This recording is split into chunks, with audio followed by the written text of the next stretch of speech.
La Horda, Vicente Blasco Ibáñez. Capítulo 12. Ya no volvió a las Cambroneras. Tuvo miedo de vivir en aquella casa sin Feli. Sentía el terror de los que pierden a un ser querido y no osan penetrar en la mortuoria habitación. ¿Qué iba a hacer solo en aquel extremo olvidado de Madrid, entre las gitanas que le recordarían a la amante? Necesitaba ver gente nueva, aturdirse, olvidar su tristeza. Aquella noche volvió a la redacción después de una ausencia de tantos meses. Los compañeros le recibieron con irónicas oraciones. «¡Homero! ¡Ya está aquí el gran Homero! ¡Salud al ilustre tabarrista!» Y le preguntaron si traía como fruto de su soledad algún artículo de los que sembraban el pánico en los suscriptores. Algunos de la redacción le habían visto paseando con Feli por el Retiro. «Di, Homero, ¿qué has hecho de aquella muchacha tan simpática que llevabas del brazo? ¿La encontraste en algún libro griego? ¿Era Ática o Beocia?» «Está en el hospital», contestó Maltrana con los ojos llorosos. Su acento era tan triste que impuso silencio a los alegres compañeros. Pasaban las noches en la redacción. Había perdido la costumbre de trasnochar y, como no quería volver a casa, buscaba los cuartos sin luz, dormitando en un diván. Si llegaba una visita y había que encender luz, Maltrana era despertado como un perro, y sacudiendo las aletas del abrigo, pasaba a otro cuarto o se iba a la calle, procurando terminar el sueño en la casa de algún amigo. Apenas comía, ansioso de distracción, de conversaciones que le aturdiesen, juntábase muchas noches con ciertos borrachos famosos, y bien entrada la mañana se les veía por las calles más céntricas, con paso inseguro, discutiendo a voces de filosofía o literatura. En mitad de una disputa, el recuerdo de Feli asaltaba a Isidro y rompía a llorar. Los compañeros atribuían la culpa de este llanto al coñac. Beberían cerveza. Muchas mañanas iba a la puerta de San Carlos a esperar a Nogueras. Este hacía un gesto de repulsión al verle. «Sigues mal camino, chico. Apestas a aguardiente. ¿Qué resuelves emborrachándote?» Maltrana contestaba con mal humor. No pedía consejos. Lo que deseaba era conocer el estado de Feli. El joven doctor mostrábase impaciente. ¿Creía él que no tenía otras cosas en qué ocuparse? «Figúrate, con 6.000 reales por todo sueldo, tengo que visitar mucho y a gentes que pagan mal. Además, esa muchacha no es de mi clínica. La vi anteayer, me pareció que estaba bien, pero si los ataques de eclampsia se repiten, puede morir en uno de ellos. Van a provocarle el parto, tal vez esto la salve». Al día siguiente fue Nogueras quien, al verle, le habló el primero. «Eres padre. Arriba te guardan un niño las monjas. Su salud es buena y la madre no ha salido mal del parto. Si no quieres que esa segunda edición de tu persona vaya a la inclusa, recoge pronto al pequeño». Maltrana no experimentó ninguna emoción. Solo pensó en ir a las Carolinas para dar la noticia a su abuela. ¿Qué iba a hacer él con el chiquillo? La señora Eusebia se encargaría de cuidarle. Y la abuela, conmovida por el suceso, bajó a Madrid para recoger a su biznieto, acompañada de otra mujer. Isidro fue con ellas hasta San Carlos, pero no quiso pasar de la puerta. Lo dominaba el egoísmo de su cobardía. Ya había sufrido bastante. ¿Iba a mejorarse ella porque le viese? Cuando salió la abuela quiso enseñarle al niño, que su amiga, más joven y fuerte, llevaba en brazos. «Míralo, Isidro», gemía la vieja llorando de alegría. —¡Es un querubín! ¡Qué rico! ¡Es hijo tuyo! ¡Tu retrato! Maltrana miró esta carne palpitante, apenas contorneada, que se removía en el fondo de un mantón. Sí que era su retrato. Feo. Con su misma fealdad y la de aquel pillete que estaba en la cárcel entre los rateros menores. La misma cabeza enorme que parecía moldeada por las manos de la desgracia. La mariposa se llevaba a su biznieto. Nada de buscarle nodriza en las Carolinas. Conocía a cierta mujer del barrio, que se había casado con un músico del regimiento y ahora, retirado él del servicio, tenía una tiendecita junto a la carretera de Extremadura, en el Cerro de los Corvos. Acababa de perder a un pequeño y ella se encargaría de lactar al biznieto por poco dinero. La vieja, antes de marcharse, le habló de Feli. La había visto. Estaba muy enferma. Lo que ha llorado esa chica antes de que nos llevásemos al pequeño. Los besos que le ha dado. Me preguntó por ti. Ve a verla, hombre. La pobre se alegrará y bien lo necesita. Maltrana pasó mucho tiempo sin visitar a Feli. Todos los días formábase el propósito de verla a la mañana siguiente. Pasaba la noche de café en café y la madrugada de taberna en taberna, con los camaradas de vida errante, siempre triste y bebiendo para olvidar.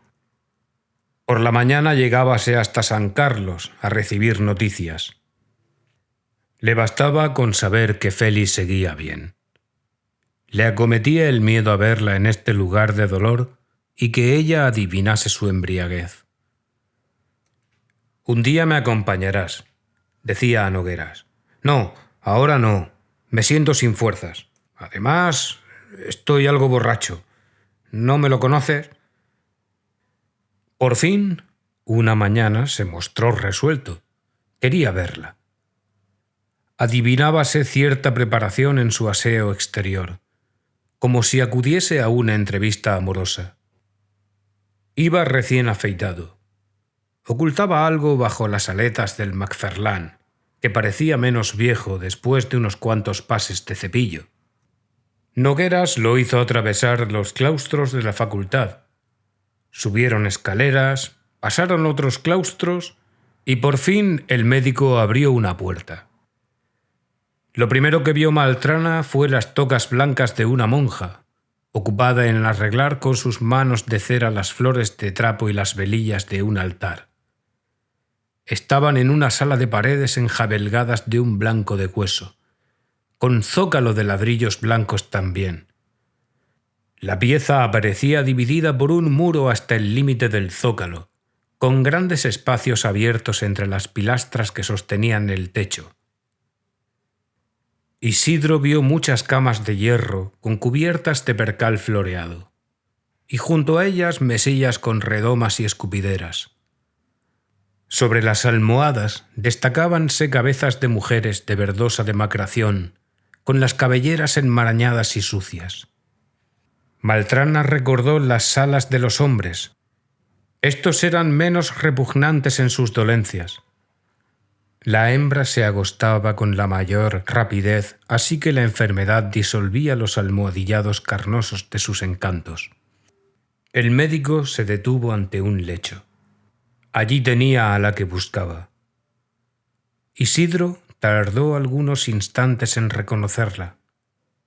Hubiera pasado varias veces ante ella sin que llamase su atención.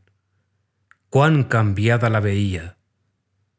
Olvidando su tristeza de enferma, evocaba siempre en sus recuerdos la Feli hermosa y alegre de los primeros tiempos de su amor. Y ahora, viéndola enflaquecida, con las facciones desencajadas, más fea y mísera aún que el día en que salió de las cambroneras, tenía que hacer un esfuerzo para reconocerla. Creyó ver a una amiga de Feli, a una buena compañera que le recordaba a la otra, a la de los días felices que no volverían nunca. Quedó inmóvil ante la cama, con aspecto tímido, cohibido por aquellas cabezas greñudas, mascarones de dolor y miseria, que convergían en ellos sus miradas curiosas. «¿Cómo estás?», preguntó en voz queda.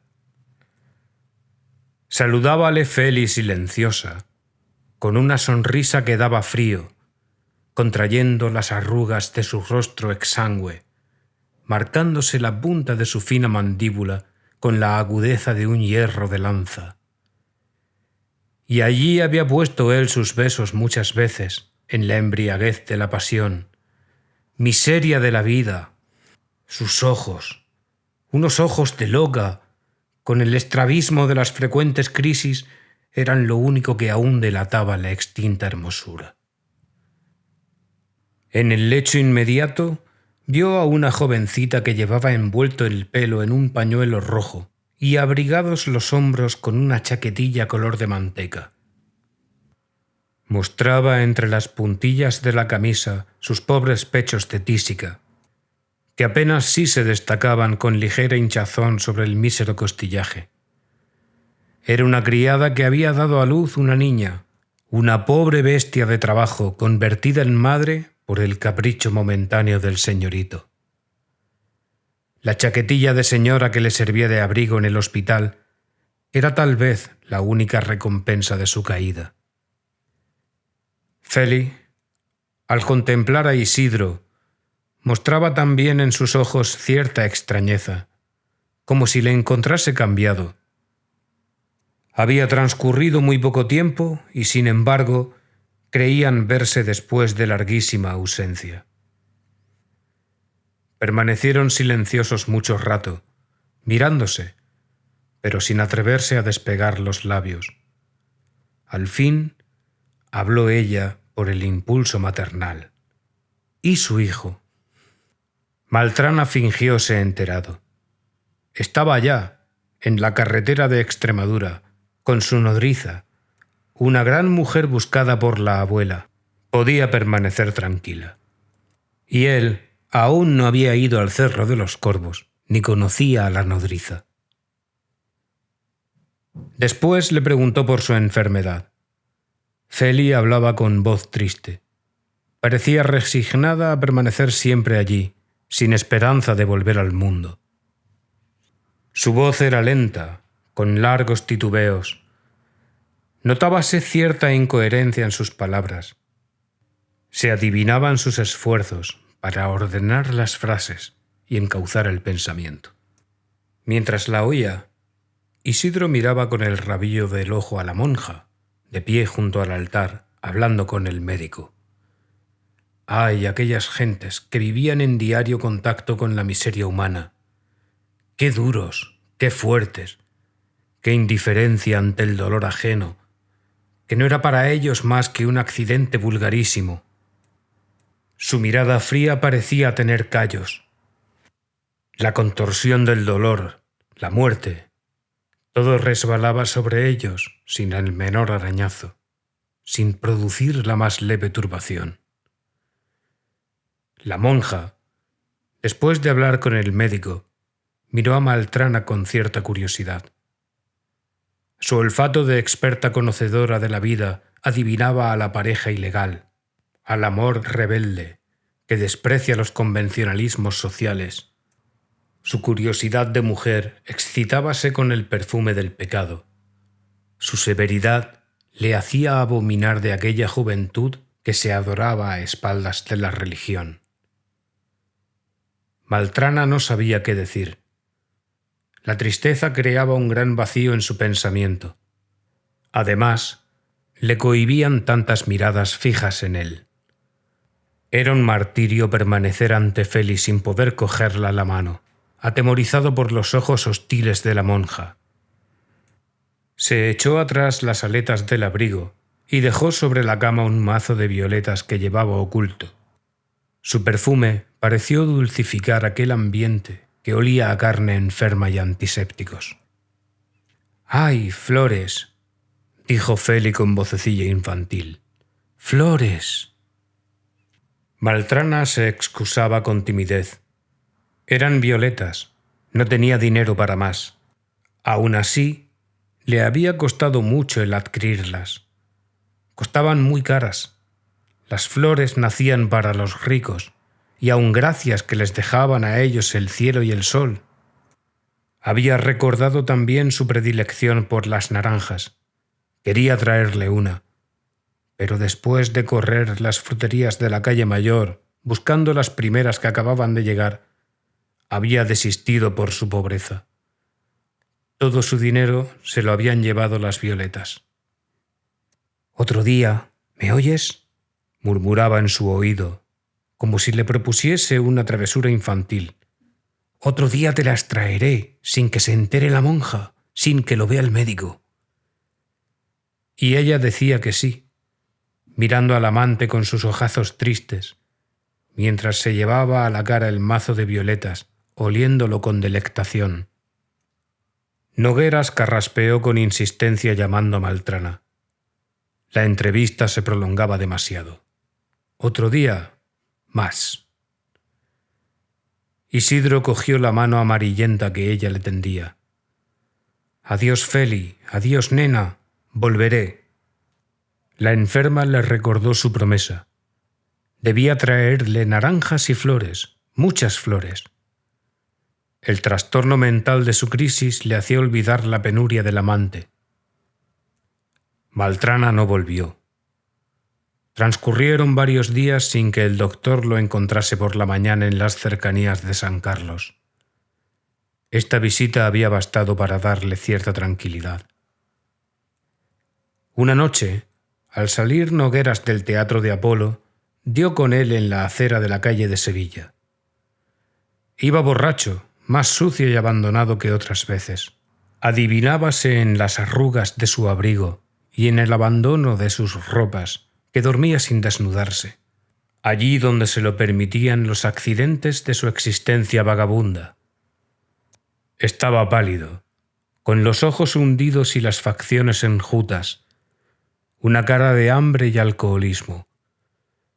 Al ver a Nogueras, hizo un esfuerzo por mostrarse sereno.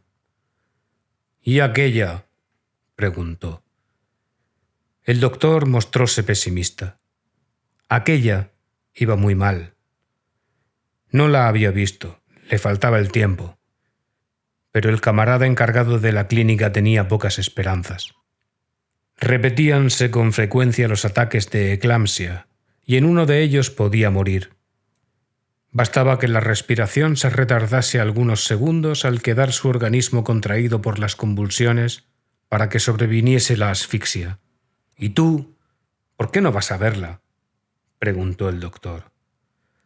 «¿Para qué?», exclamó el bohemio. «Sufro mucho, me falta el valor para volver. Me hace daño verla entre aquellas mujeres sucias y enfermas, no poder hablarla con libertad. Me miran todas, como si fuese un animal extraño. La monja me molesta». Calló un instante y luego añadió con expresión de vergüenza, empañándose sus ojos de lágrimas: «No puedo ir con las manos vacías. La pobre desea flores. Se las prometí. Hace días que quiero comprarle un ramo grande, muy grande, para cubrir su cama, para que se imagine que todo un jardín corre hacia ella, esparciéndose a sus pies. Pero no tengo dinero. Nada, absolutamente nada. No puedo comprar ni un ramito de los que venden en la calle. Apenas como, ando por ahí como un perro sin amo. Si no encontrase algún amigo de los que convidan a beber, ya hubiese muerto». Al despedirse del doctor, dijo flojamente, con la pereza de una voluntad enferma y cobarde: «Ya iré cuando tenga dinero, cuando pueda llevarle algo. Creo que no morirá enseguida, que aún vivirá algún tiempo. ¿No crees tú lo mismo?». Nogueras levantó los hombros con expresión de duda. Sí, era posible que se salvase. Enfermas más graves que ella recobraban la salud. Pero su vida estaba en peligro de extinguirse por asfixia cada vez que sufría un ataque. Nada podía él afirmar. Transcurrió una semana sin que volviesen a verse. Una mañana se encontraron en la Puerta del Sol. El doctor vio a Maltrana con aspecto más miserable aún. Parecía un pordiosero, sucio, roto, entregado a su abandono, sin el auxilio de una mano femenina que le adecentase. Nogueras tenía prisa. Había estado 2 días fuera de Madrid por un asunto profesional y le esperaban en la facultad. Una mala noticia, Isidro. Aquella muchacha ya no vive. Maltrana abrió los ojos con asombro, como si esta noticia rebasase los límites de lo posible. ¿Estás seguro? ¿La has visto tú? Nogueras hizo un gesto displicente. ¿Qué tiene de extraordinario su muerte? Era de esperar. Ha muerto, y todos nosotros moriremos también. Yo no la he visto, tengo otras cosas que atender, pero el mismo día que salí de Madrid me lo dijo el compañero. Acababa de morir. Maltrana quedó inmóvil, con la cabeza baja, anonadado por la noticia. Después fijó en el doctor sus ojos interrogantes. ¿Y qué han hecho de ella? ¿Y el cadáver? Dime, por Dios, ¿dónde lo llevaron? Sentía un remordimiento inmenso por su egoísmo y su cobardía.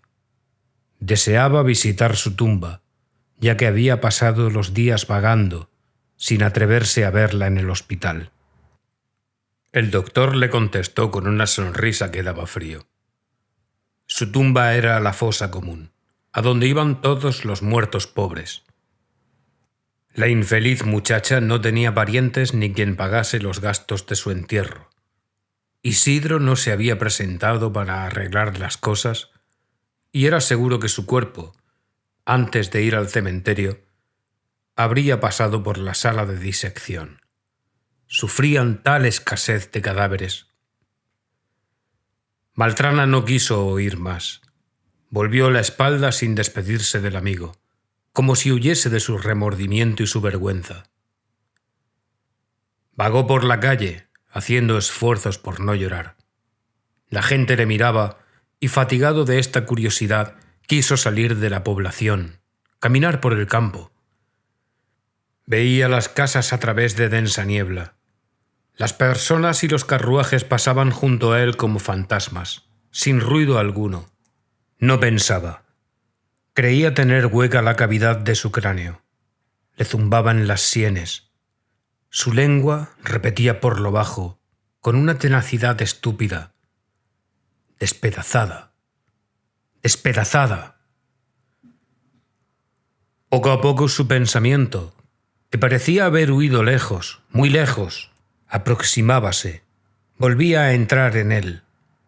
Un recuerdo de los primeros años de su juventud, de su época de estudiante, iniciábase débilmente y crecía hasta tomar el relieve de la realidad. Veíase subiendo una escalerilla de la escuela de San Carlos, con un compañero de hospedaje, estudiante de medicina, que iba a recoger unos objetos en el laboratorio. Isidro asomábase a una ventana. Abajo, un pequeño patio con pavimento de losas húmedas, como si cayese en ellas con frecuencia un chaparrón de cubos de agua. Sobre las losas, un monigote de abultado tronco y brazos y piernas delgados, esqueléticos, contraídos por grotesca actitud. Creyó que esta figura era de cartón, groseramente modelada por algún artista inhábil, toda ella del mismo color amarillo. Faltaba que le pintaran las cejas y que sobre la calva adaptasen una peluca para darle cierto viso de realidad. En los peldaños de una escalera vio varias cabezas cortadas descansando sobre su base, pero sin piel, mostrando el rojo de los músculos y el azul oscuro de sus venas. Maltrana había contemplado con curiosidad estos juguetes de la ciencia. Eran piezas de cartón para el estudio de los alumnos, y al hacer la pregunta al amigo, éste rompió a reír. «No, tonto, son cadáveres preparados para la clase de disección. Ese cuerpo es de una mujer». Luego, el compañero, con la superioridad del fuerte, para poner a prueba los escrúpulos del estudiante de libros, le hacía entrar en el anfiteatro llevándolo de mesa en mesa. Qué limpiamente trabajaban aquellos carniceros de blusa blanca. Aquí un brazo encogido sobre el mármol, sin más que los huesos y los tendones, tirantes y limpios como si fuesen a vibrar. un arpa para tañerla en una fiesta de caníbales.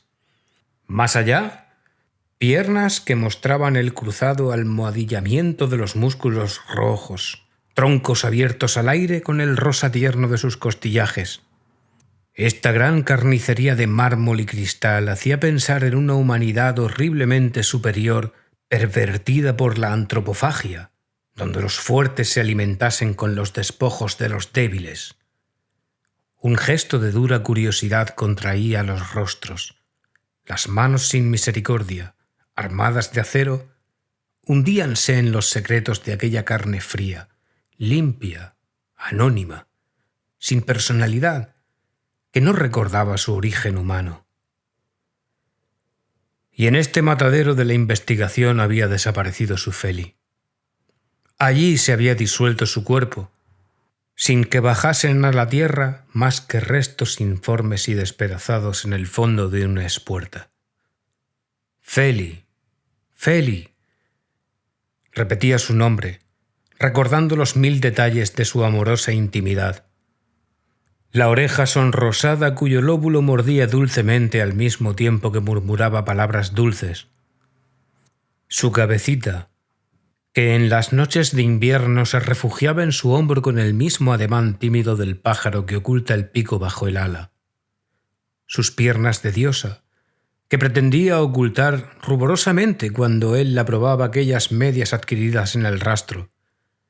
Su vientre antes de la deformación materna, con el gracioso hoyuelo umbilical que parecía gesticular cuando se conmovía con la agitación de la risa.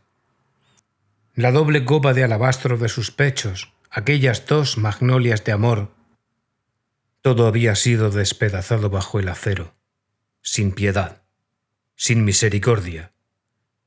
Manos que no la conocían habían violado el secreto de su cuerpo, de aquel cuerpo que le despertaba por las mañanas con su roce de satén, cuando ella pasaba a gatas por encima de él para levantarse, poniendo un instante sus ojos sobre los suyos, confundiéndose las respiraciones de los dos. Feli, Feli, ¿qué pecado había cometido para que la fatalidad la privase hasta de la paz de la tumba? Maltrana lloraba ahora, sin miedo a que la gente se fijase en él. Estaba en el campo. Al mirar en torno vio a corta distancia el cementerio de San Martín. Sin darse cuenta, había marchado instintivamente hacia aquellos lugares que presenciaron las primeras dichas de su amor. No se atrevió a entrar en el cementerio.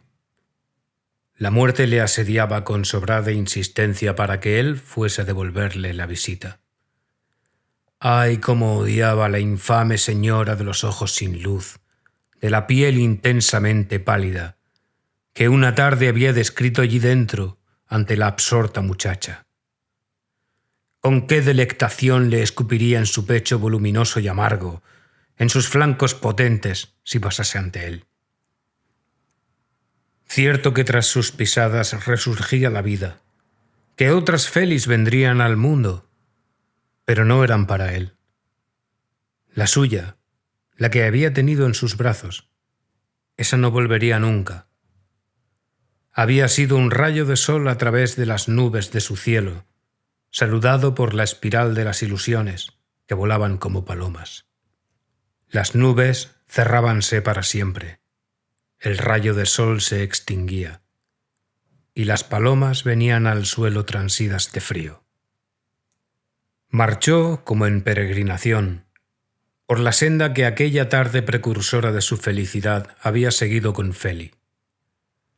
Deteníase como un devoto a saborear en ciertos sitios el religioso goce del recuerdo.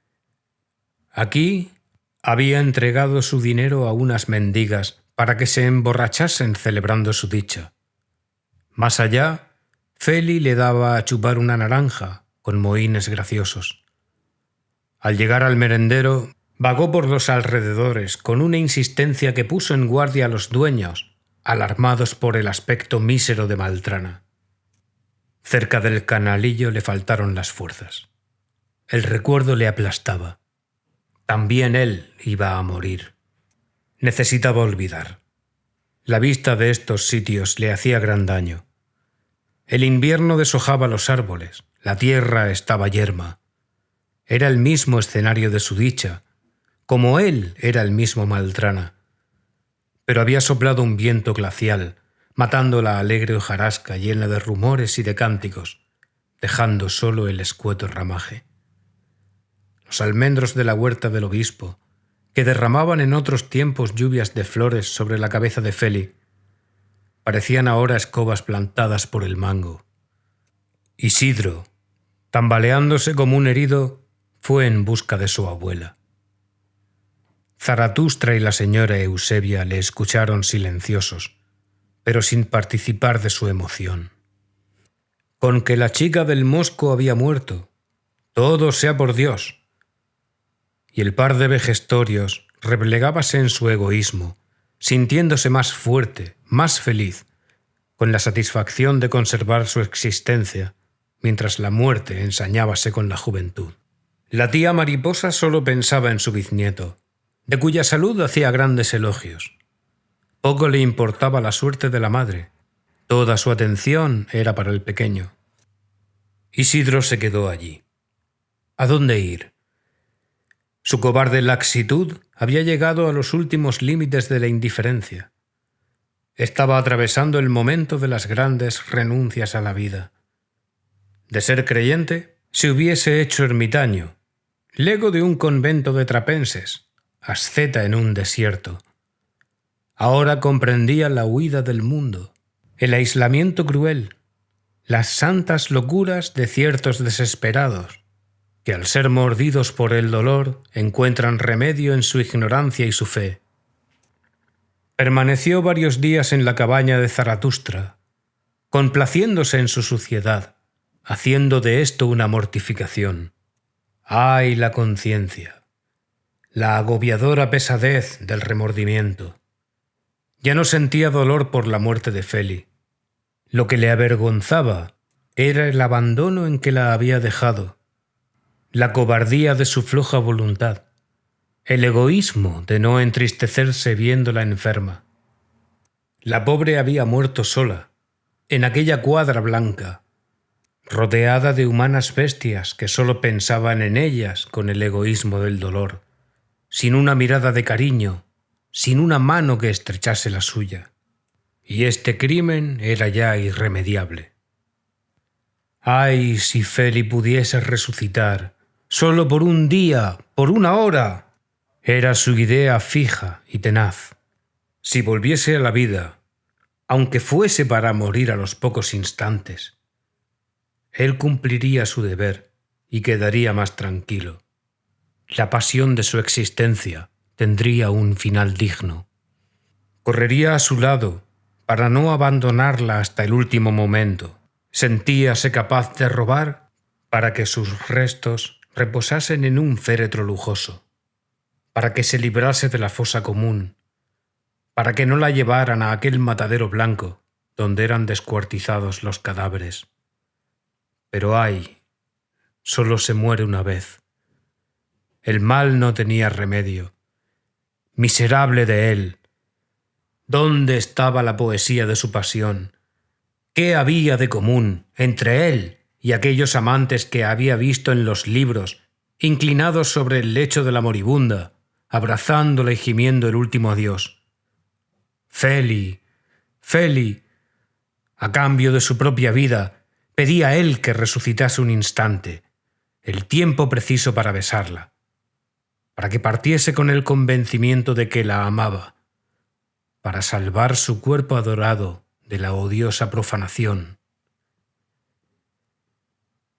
Tardó unas 2 semanas en volver a Madrid. Una mañana que entró en la villa, vio de lejos a Nogueras camino de San Carlos y sintió la necesidad de hablarle. Le inspiraba nueva simpatía por haber conocido a Feli. Creía encontrar en él un vago recuerdo de la muerta. El doctor le saludó alegremente, mirándole con ojos de miope mientras limpiaba los cristales de sus lentes. Después recordó a la queridita infeliz con cierta ligereza, sin dar importancia a aquella pasión de Maltrana. ¿Se había consolado? ¿Tenía ya alguna otra como sustituta? Ah, bohemio incorregible. Para él era la vida, libre, mujeriego y sin la esclavitud de ocupaciones apremiantes. Después contrajo la frente, como si concretase sus recuerdos. «Hombre, una cosa curiosísima», añadió. «¿Recuerdas aquel día en que te dije que la muchacha había muerto? Pues no era verdad. Cuando llegué a San Carlos, después de mi viaje, me lo dijo el compañero. Fue un error suyo. La creyó muerta en un ataque, pero salió de él». Maltrana abrió los ojos. Quedó inmóvil de asombro, como si fuese a presenciar aquella resurrección con la que había soñado tantas veces, como si Feli surgiera ante él. «¿Pero vive?», dijo temblando. «No, hombre, murió. Fue una semana después. Pensé avisarte, escribirte. Pero ¿quién diablo adivina dónde encontrarte con esa vida que llevas? Murió, no lo dudes. Ahora es de veras. Tú eres un espíritu superior y ciertas preocupaciones no te conmueven. No dudes de que ha muerto. Vi su cadáver en una mesa de la clase de disección». Ah, la suerte, la diosa malvada y caprichosa. Hasta el último momento jugueteaba con él. Terminaba el invierno. La tarde parecía de primavera, con su cielo azul y límpido y su sol de dulce tibieza. Maltrana atravesó el puente de Segovia, entrando después en la carretera de Extremadura. Vestía de luto. El Macferlán, la odiada librea de la miseria, ya no pendía de sus hombros. La suerte le trataba con menos rudeza al verle solo. Trabajaba. Le admitían artículos en algunas revistas, le encargaban traducciones. Vivía en una casa de huéspedes y ahorraba para pagar a la nodriza de su hijo. No conocía la abundancia, pero tampoco las angustias y estrecheces de antes. Era el bienestar que llegaba, pero cuán tardo y qué insípido le parecía. Caminó por una acera junto a la cual serpenteaba un arroyo. Miraba distraídamente los rótulos de las puertas. Casi todos eran de tabernas, pero tabernas de las afueras, que a la vez servían de figones y merenderos. Vinos por fulano. Y aquí el nombre del dueño del establecimiento, como si fuesen los taberneros quienes los fabricaban. En una casucha de tablas llamó su atención otro rótulo. Taberna de Agustín, alias el Bolero, cocidos a 10 céntimos. ¡A 10 céntimos! ¿En qué consistirían estos cocidos? Pensó en ellos con repugnancia, pero se dijo que alguna vez habría visitado la taberna en otra época, de conocer tal baratura. En muchos balcones exhibíanse anuncios de pirotécnicos, con muestras de ruedas de artificio y enormes petardos. Todos los polvoristas de Madrid se habían instalado en este barrio, que parecía la calle principal de un lugarón con sus rústicos paradores y las casas sucias del polvo de los carros. Maltrana, siguiendo cuesta arriba, llegó al final de la doble fila de casas. La carretera perdíase de vista, flanqueada a un lado por la tapia interminable de la casa de campo y al otro por las colinas, en cuyos surcos comenzaba a surgir la cabellera de una cebada triste, pisada con frecuencia por los transeúntes. Siguió Maltrana una senda que conducía a una casucha en lo más alto de un montecillo. Era el Cerro de los Corvos, y la casa aquella tiendecita donde criaban a su hijo. La mujer cosía a la puerta del establecimiento, bajo una parra seca, en una pequeña explanada, desde la cual dominábase toda la parte de Madrid que mira al río. Al reconocerle, la nodriza se levantó apresuradamente. Quería sacar al pequeñuelo, que dormía después de una noche de insomnio y llantos. Maltrana se opuso. Que durmiese, ya lo vería después. No tenía prisa.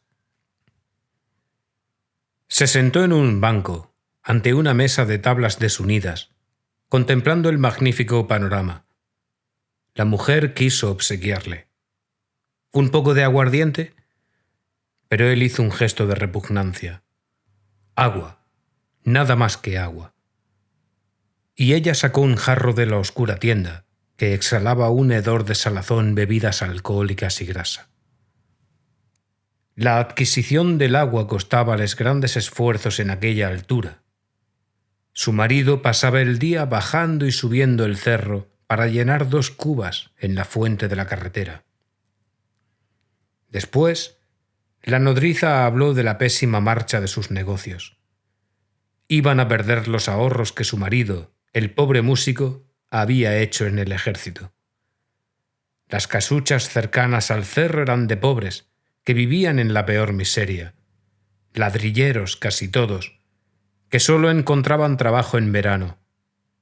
Los otros meses pasábanlos entre privaciones, pidiendo fiado en la tienda.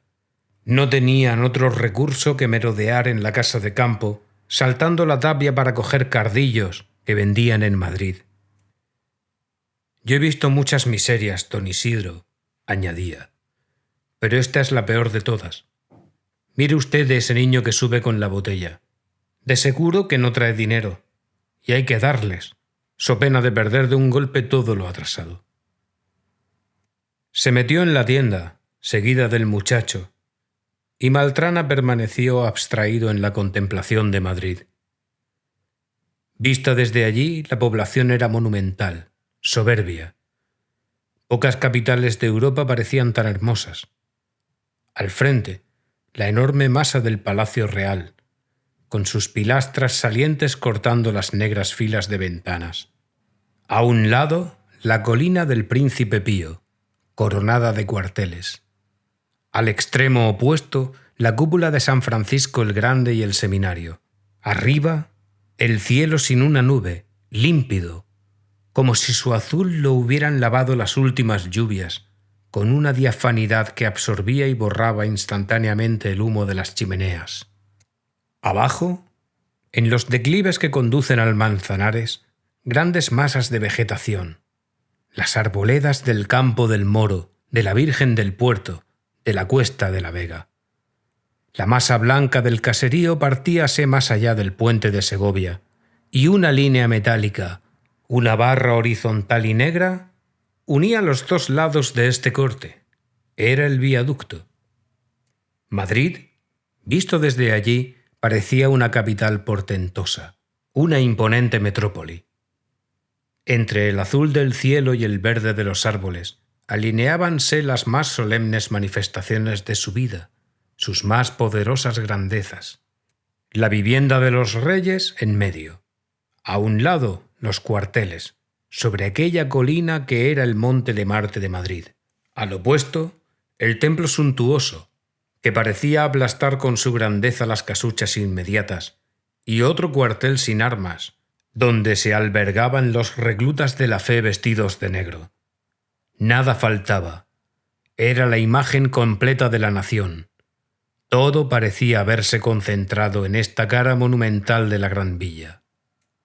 Abajo, en la Virgen del Puerto, sonaba el redoble de unos tambores, y Maltrana veía entre los árboles cómo marchaban al compás de las cajas los soldados nuevos, cual filas de hormigas aprendiendo a marcar el paso. Rataplán, rataplán, cantaban los parches, y el bohemio, en su contemplativa abstracción, creía entenderlos. Los tamborcillos le hablaban, como si adivinasen sus pensamientos. Le decían burlonamente, «Va a durar, va a durar». Y no mentían. Mientras redoblasen en este tono uniforme, mecánico, sin fiebre y sin locura, todo seguiría lo mismo. Después, su mirada se fijaba en la parte de acá del río. Grandes tejados rotos, con anchas brechas, por las que se colaba el aire y la lluvia. Eran caserones abandonados que servían de albergue a los miserables.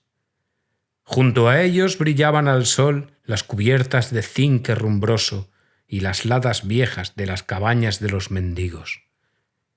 El hormigueo de la miseria también estaba allí. También acampaban frente a esta cara de Madrid, que era la más hermosa, los vagabundos, los desesperados, los abortos de la sombra, toda la muchedumbre que él había visto una noche con los ojos de la imaginación rondando en torno de los felices, de la caravana dormida en el beatífico sopor del hartazgo. Maltrana pensó en los traperos de Tetuán, en los obreros de los Cuatro Caminos y de Vallecas, en los mendigos y vagos de las Peñuelas y las Injurias, en los gitanos de las Cambroneras, en los ladrilleros sin trabajo del barrio que tenía delante, en todos los infelices que la orgullosa urbe expelía de su seno y acampaban a sus puertas haciendo una vida salvaje, subsistiendo con las artes y astucias del hombre primitivo, amontonándose en la promiscuidad de la miseria, procreando sobre el estiércol a los herederos de sus odios y los ejecutores de sus venganzas. La capital dominadora y triunfante parecía abrumar el espacio con su pesada grandeza. Reía, destacándose sobre el azul del cielo, con el temblor de las grandes vidrieras de sus palacios heridas por el sol, con la blancura de sus muros, con el verde rumoroso de sus jardines, con la esbeltez de las torres de sus iglesias. No veía la muchedumbre famélica esparcida a sus pies, la horda que se alimentaba con sus despojos y suciedades, el cinturón de estiércol viviente, de podredumbre dolorida. Era hermosa y sin piedad. Arrojaba la miseria lejos de ella, negando su existencia. Si alguna vez pensaba en los infelices, era para levantar en sus afueras monasterios, donde las imágenes de palo estaban mejor cuidadas que los hijos de Dios de carne y hueso, conventos de monstruosa grandeza, cuyas campanas tocaban y tocaban en el vacío, sin que nadie las oyese. Los pobres, los desesperados, no entendían su lenguaje. Adivinaban lo falso de su sonido. Tocaban para otros. No eran llamamientos de amor, eran bufidos de vanidad. Alguna vez la horda dejaría de permanecer inmóvil. Los que entraban en Madrid al amanecer se presentarían a mediodía. Ya no aceptarían los despojos, pedirían su parte. No tenderían la mano, exigirían con altivez. Y las gentes felices temblarían de pavor ante las caras amenazantes, las vestiduras miserables, las miradas de famélico estrabismo, los anhelos locos y criminales de destrucción. ¿Dónde se habían ocultado hasta entonces aquellos monstruos? ¿De qué antro surgían? Y bien, gentes dichosas, habéis vivido con ellos sin saberlo. Acampaban junto a vuestros muros, pasaban todos los días ante vuestras puertas a la hora de vuestro sueño.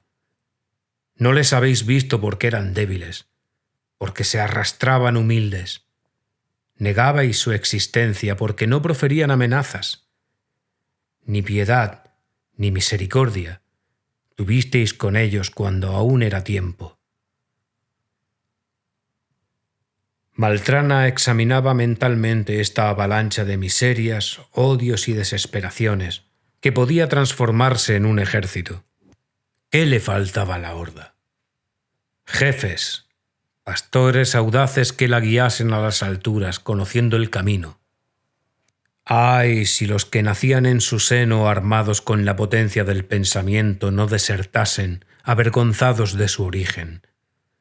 Si los siervos de la pobreza, como él, en vez de ofrecerse cobardemente a los poderosos, se quedasen entre los suyos, poniendo a su servicio lo que habían aprendido, esforzándose en regimentar a la horda, dándole una bandera, fundiendo sus bravías independencias en una voluntad común. Oyó un bajido a sus espaldas y la voz de la tendera. «¡Al papá, Isidrito, al papá! ¡Hazle manos! ¡Salúdale!». Quedó sobre sus rodillas aquel paquete de grasa infantil, en el que se marcaban apenas los ojos como dos gotitas negras. Olía a leche agria, a orines, a los fuertes sahumerios con que la nodriza pretendía ocultar sus hedores vitales. Maltrana aspiraba con delicia este perfume. Le besó en la boquita desdentada. No se atrevió a limpiarse las babas que le había dejado en el bigote. Ser padre. Contemplar una prolongación de su vida, un desdoble de su personalidad, un testimonio de la propia existencia que años después de morir él afirmaría el paso por el mundo de un hombre llamado Maltrana. Aquella carnecita blanca y suave como el plumón era suya. Había en ella algo de su ser y de aquella otra carne, ay, despedazada, que había desaparecido para siempre en el misterio de la tierra.